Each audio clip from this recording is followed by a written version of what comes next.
Olá, boa noite.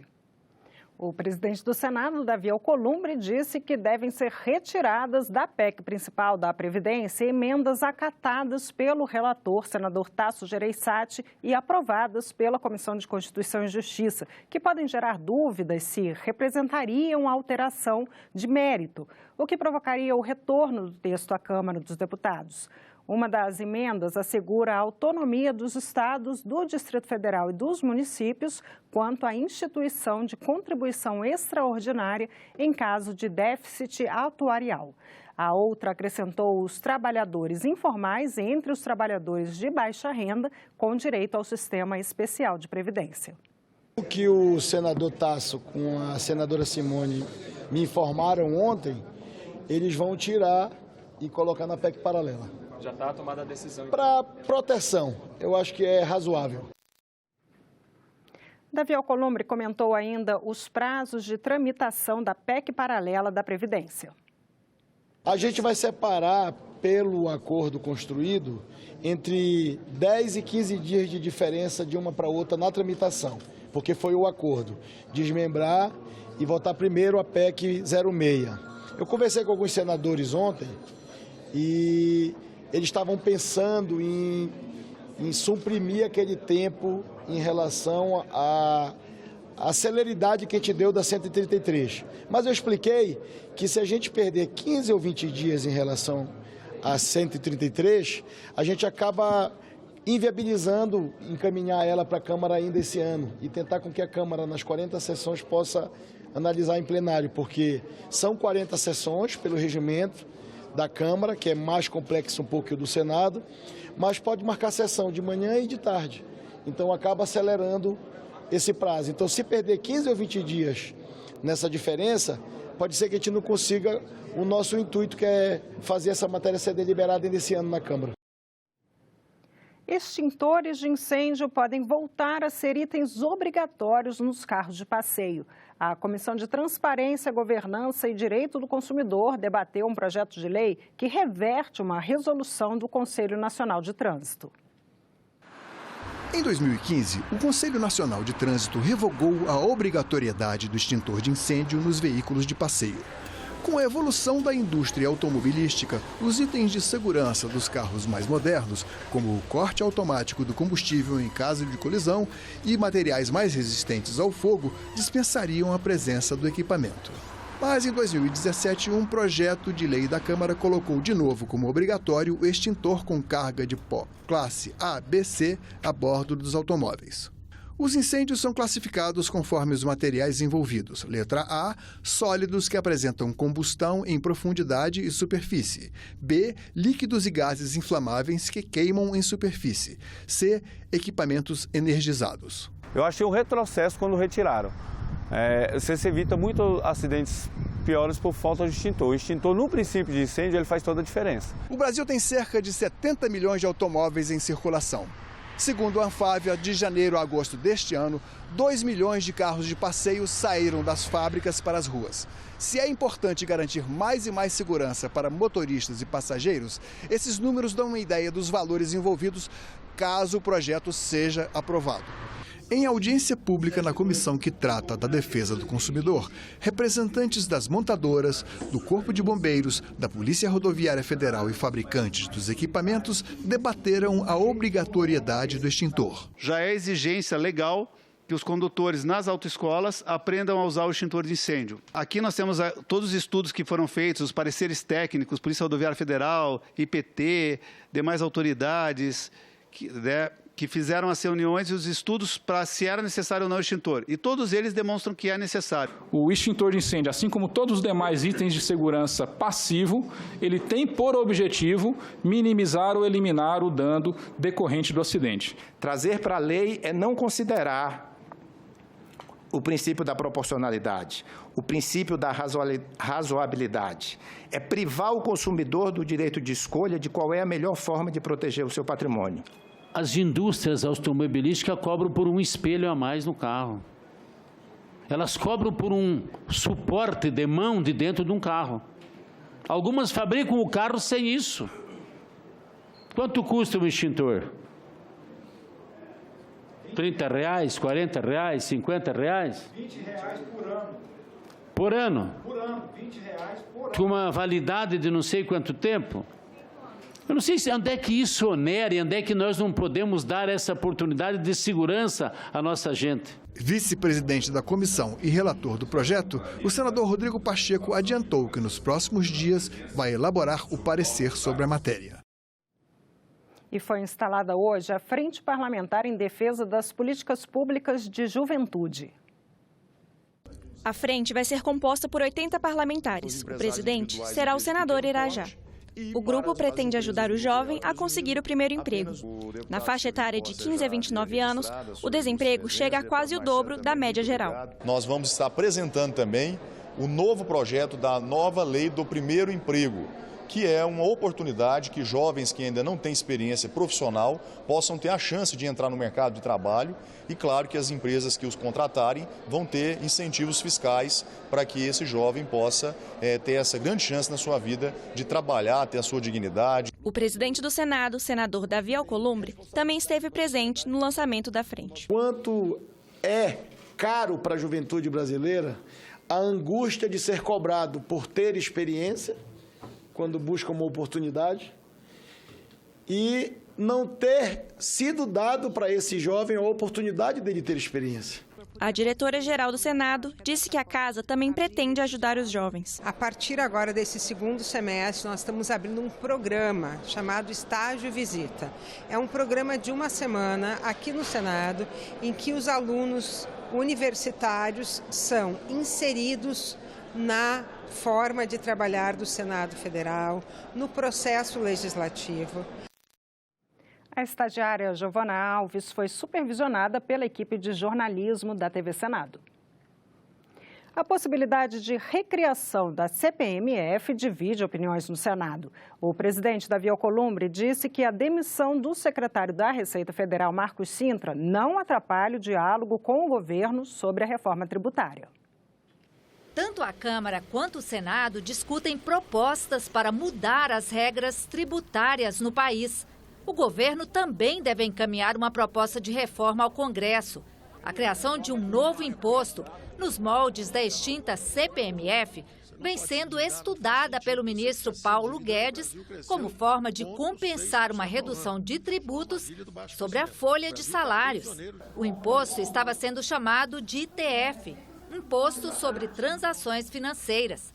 O anúncio da medida, segundo o governo, de forma antecipada pela equipe da Receita Federal, provocou a demissão do secretário Marcos Cintra nesta quarta-feira. Pelo Twitter, o presidente Bolsonaro disse que não haverá recriação da CPMF ou qualquer aumento da carga tributária na reforma e que o motivo da demissão de Marcos Cintra foram as divergências em torno do projeto que o governo deve encaminhar à Câmara. A CPMF, chamada de Imposto do Cheque, foi criada em 96 como fonte de recursos para a saúde, previdência social e fundo de erradicação da pobreza. Em 2007, o Senado rejeitou a proposta de prorrogar a cobrança da CPMF. A possibilidade agora da volta de um imposto sobre movimentações financeiras provoca polêmica. Agora, apresentar uma solução para o país, dando um novo imposto, justamente para quem já paga muito imposto, não é justo. O correto de um novo imposto seria para os bancos, que só o ano passado lucraram 98 bilhões de reais no seu lucro líquido e que é inaceitável para um país que tem aí uma larga escala de trabalhadores desempregados, empresas fechando e uma crise econômica aguda profunda. Eu sou a favor desse imposto sobre pagamento, principalmente porque esse imposto ele é um chip que se coloca no dinheiro. Por onde o dinheiro anda, você sabe por onde ele andou. E aí tem muita gente que não quer que o seu dinheiro seja rastreado. O líder do PSL, senador Major Olímpio, defende até que o governo nem encaminhe uma proposta de reforma ao Congresso. Seria a ruptura de um acordo que foi feito do Paulo Guedes, representando o executivo, Davi Alcolumbre e Maia, que o governo não encaminharia ou não encaminhará um projeto de reforma tributária e sim fornecerá ou forneceria conteúdos ao Senado para que fosse feita a votação e encaminhamento à Câmara para ser adicionado ao que a Câmara está discutindo e eventual revisão voltando para o Senado como casa revisora. O presidente do Senado, Davi Alcolumbre, disse que é contra a criação de um novo imposto. O secretário Sintra defendia uma tributação.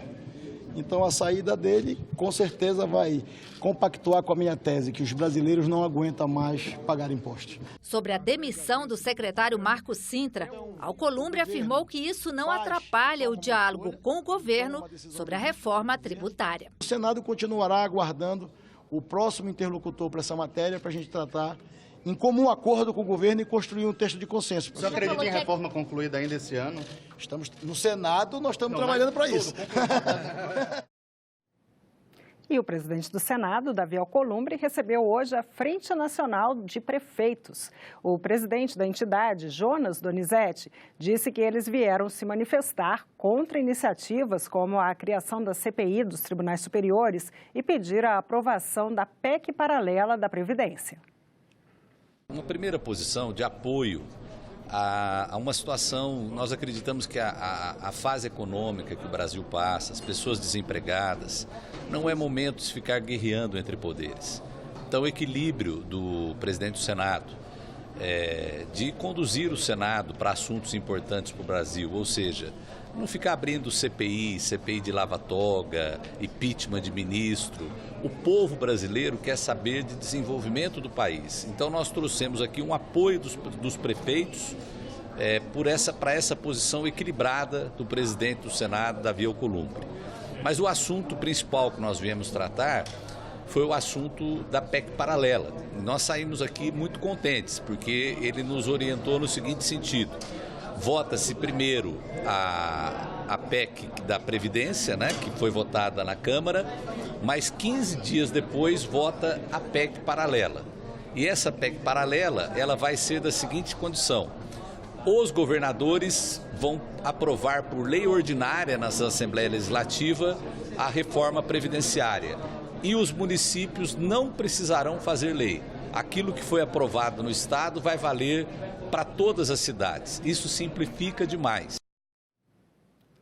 Davi Alcolumbre disse ainda que vai conversar com líderes partidários da Câmara e do Senado para definir a data da próxima sessão do Congresso Nacional para análise de vetos. A preocupação do presidente é de compatibilizar os prazos e não atrapalhar a votação de propostas importantes, como a reforma da Previdência no Senado. Senadores e deputados se reuniram hoje para debater o impacto econômico da ciência e tecnologia no Brasil. O encontro foi o segundo da Frente Parlamentar Mista de Ciência e Tecnologia, Pesquisa e Inovação do Congresso. Com o intuito de estimular a geração de empregos no Brasil, especialistas do setor econômico e tecnológico foram ouvidos por parlamentares sobre a necessidade de fomentar o setor produtivo de pesquisa e inovação. Melhorar as condições de trabalho para cientistas brasileiros é um dos desafios da Frente Parlamentar Mista de Ciência e Tecnologia. Nós não podemos deixar acontecer o que está acontecendo, né? Corte de orçamento. Nosso orçamento hoje é menor do que 15 anos atrás, né? Cortando bolsa, cortando uma série de coisas, e a gente tem alternativas diferentes para isso. Então, a gente discutiu a questão da inovação, a questão da importância da ciência e tecnologia. Nos últimos anúncios do governo relacionados a cortes de verbas, a educação foi uma das pastas que mais sofreu, o que gerou debates e manifestações pela melhoria do ensino da rede pública no Brasil. Sensibilizar os parlamentares da Comissão Mista de Orçamento é outra meta da Frente Parlamentar. Na opinião de especialistas, a redução da burocracia do sistema educacional também é fundamental para o desenvolvimento do setor. A gente precisa permitir as parcerias e desburocratizar os processos de inovação. É incrível o tempo que a gente gasta e o custo parte do pouco dinheiro que tem para a gente cuidar disso.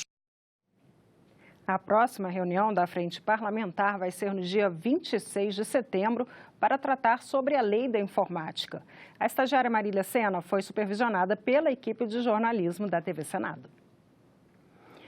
E começa a ser liberado nesta sexta-feira o saque de R$ 500 de todas as contas do FGTS ativas e inativas. No programa Salão Nobre, o presidente da comissão que analisa a medida provisória do Fundo de Garantia diz que o Congresso ainda pode aumentar esse valor. Ele também defende a política ambiental do governo Bolsonaro. Vamos ver os detalhes com a jornalista Glauciene Lara. Na semana passada, nós vimos aqui na coluna a posição da senadora Cátia Abreu, crítica da política ambiental do governo Bolsonaro. Esta semana é a vez de conhecer a posição oposta do vice-líder do governo, senador Chico Rodrigues. Ele considera importante retomar o diálogo com os países doadores do Fundo Amazônia, mas não concorda que esses países ditem as regras sobre como usar os recursos.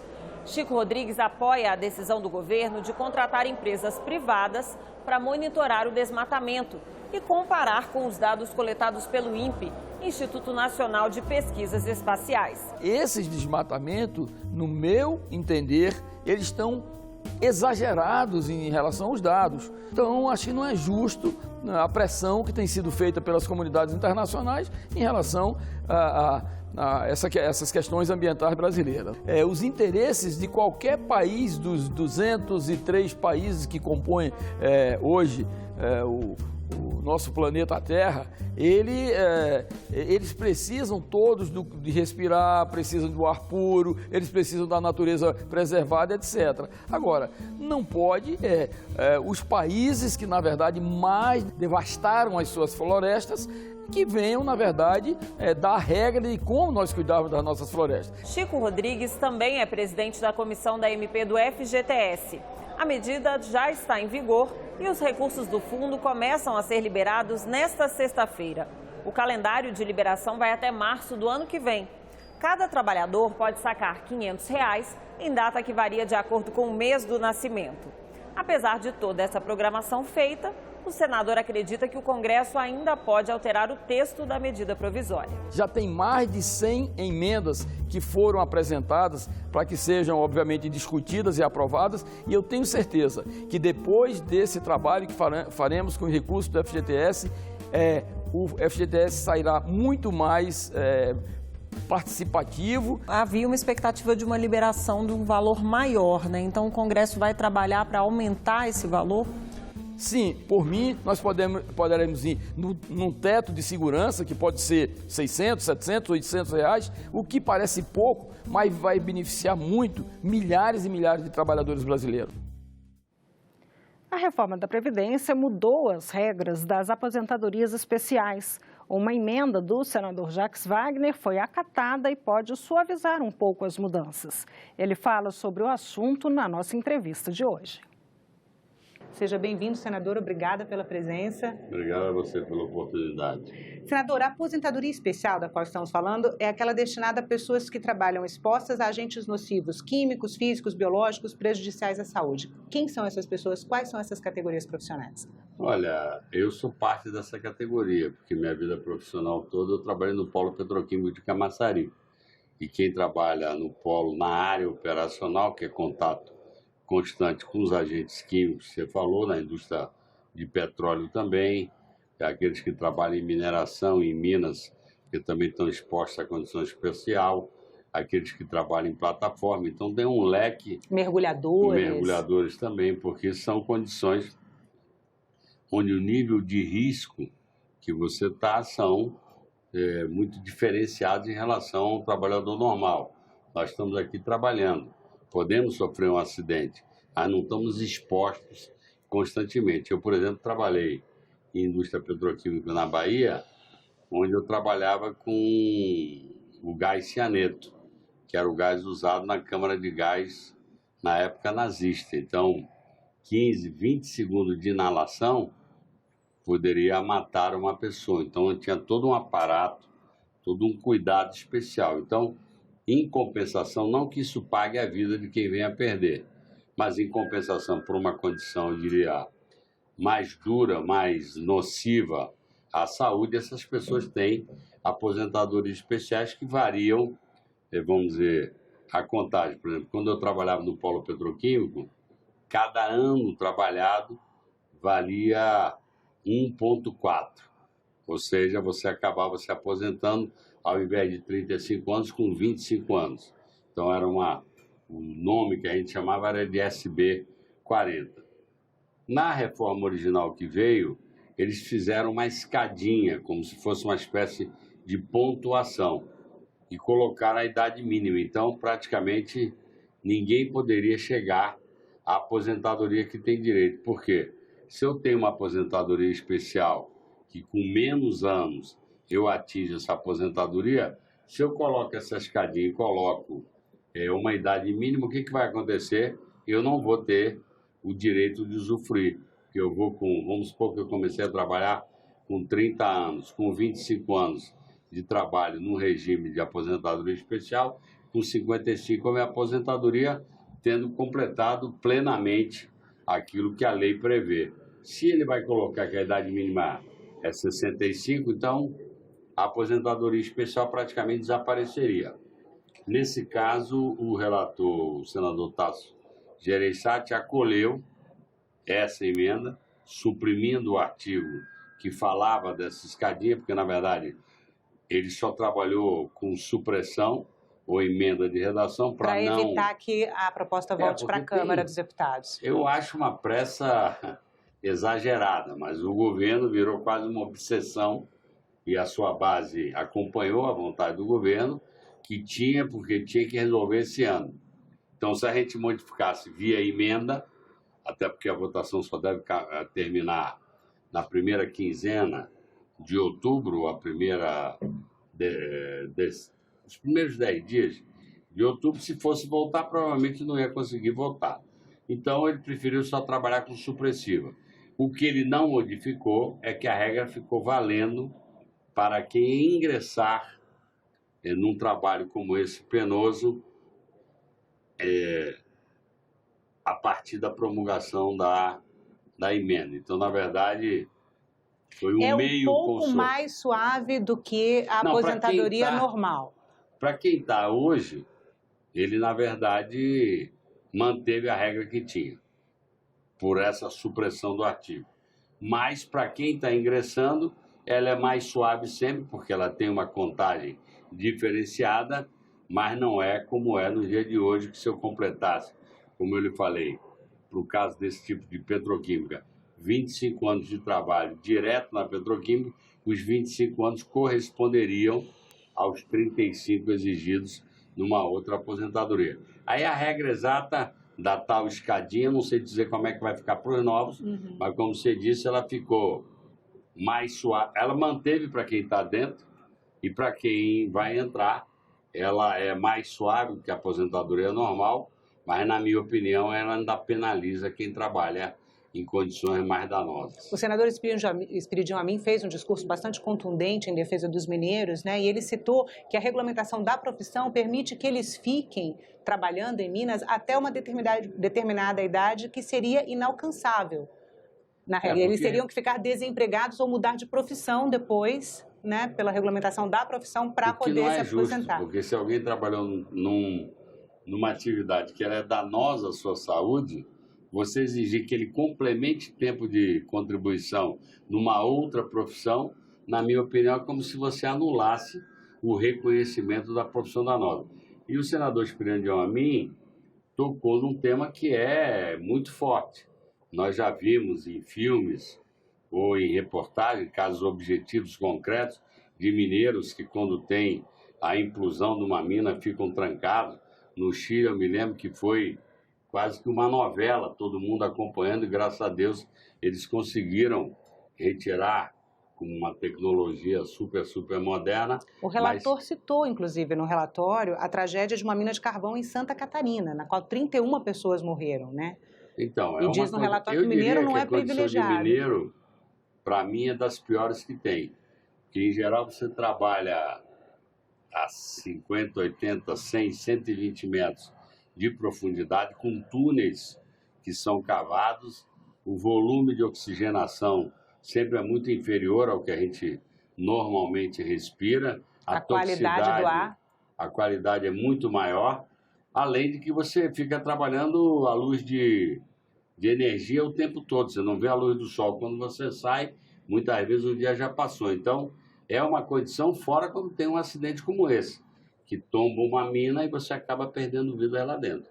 Agora, eu fico feliz porque o senador Tasso Gereissati acolheu, como acolheu emendas que não são só minhas, que um grupo de parlamentares, você sabe que todo mundo vê os problemas e muita gente dá entrada em emendas semelhantes. Mas teve a emenda da pensão por morte de, pelo menos, manter o mínimo de um salário mínimo. Teve uma outra emenda de não constitucionalizar. Vários senadores apresentaram a emenda para suprimir da proposta, especial, pela minha intimidade com o tema, talvez seja ter sido, por isso que ele citou meu nome nessa, mas cada um fez 10, 20, 30 emendas e algumas foram apresentadas por vários senadores. O que interessa é que eu entendo que o texto que está saindo do Senado, ele é menos, eu diria, draconiano do que o tema que veio de lá. De qualquer forma, a posição minha e do meu partido será votar contra. Vão apresentar emendas supressivas, onde a base do governo terá que garantir o número de 49 para poder manter no texto.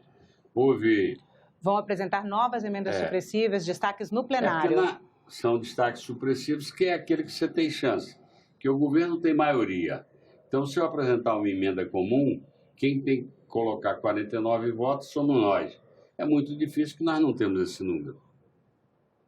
Quando eu faço um destaque supressivo, o governo, para manter o texto, ele tem que votar 49 votos.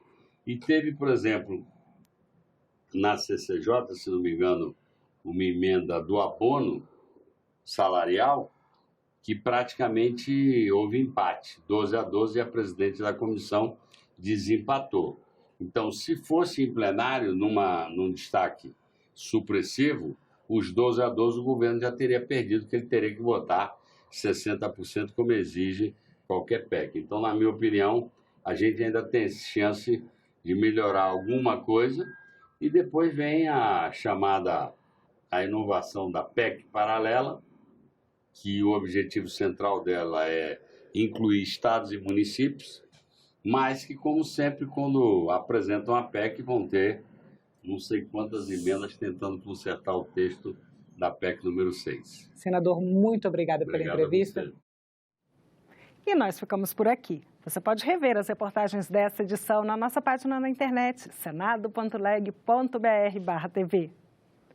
Muito obrigada pela companhia. Continue sintonizado aqui, na TV Senado.